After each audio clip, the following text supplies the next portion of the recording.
Minister, I'd like to ask you about social media. As the minister, this minister, as you can see, has a very large portfolio.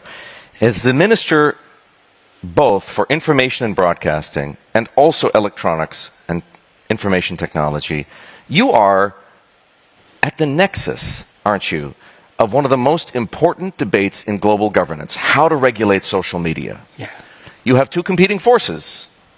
You have the need for a harmonious and governable society, and you have the need for the freedom of expression. How do you balance the two? How do you keep algorithms from poisoning democracy? It's indeed a very big challenge that all of us are facing.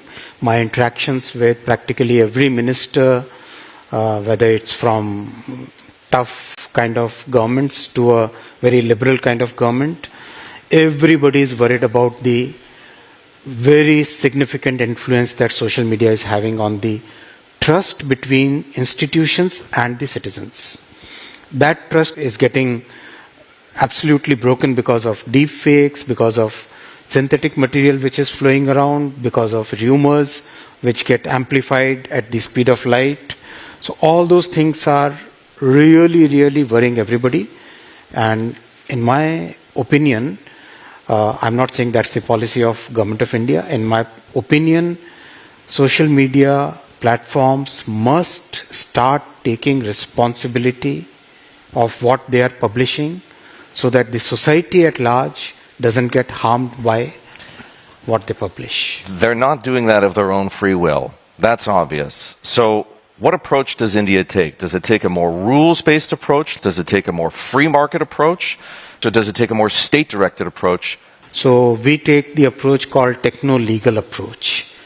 Such technical problems cannot be solved by mandating something. We have to have a combination of technology as well as legal structures where we can govern. And I'll give you one example. Our Data Protection Act, we decided to go for a principles-based law. Now, we have defined the principles. We know that technology evolves every quarter, sometimes every month. So under such circumstances, you cannot have a very prescriptive kind of law which scuttles innovation. We believe in a combination of innovation and regulation where our tilt is more towards innovation, so that the good things can come to the society while the harm can be separate. And it's a difficult thing, but we are very deeply engaged with the industry as well as civil society for getting this right balance. The government has been, at times, willing to issue takedown orders and demands for content moderation. It makes me wonder, in your experience, do you paint all of these social media platforms with the same brush? Are they all equally challenging? Or would you differentiate between, say, YouTube, extremely popular in India, Facebook, also extremely popular, Instagram, Snapchat, X? Is there a differentiation between them? Would you call any of them out as being easier to work with and others as being harder to work with? See, the point is very simple. Every company which works in India must follow India's constitution, must follow India's laws. And as you rightly said, some of the platforms have much larger reach compared to some other platforms.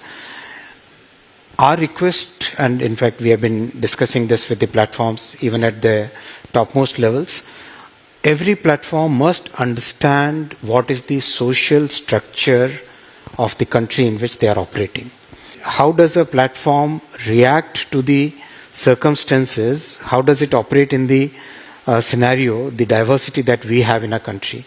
That must be respected. That must be followed. That must be taken into account when they make their community guidelines, they make their policies, and they operate. That is something that social media platforms must understand to be successful. Otherwise, there will be stronger regulations. That has to be. Otherwise, society will be disturbed.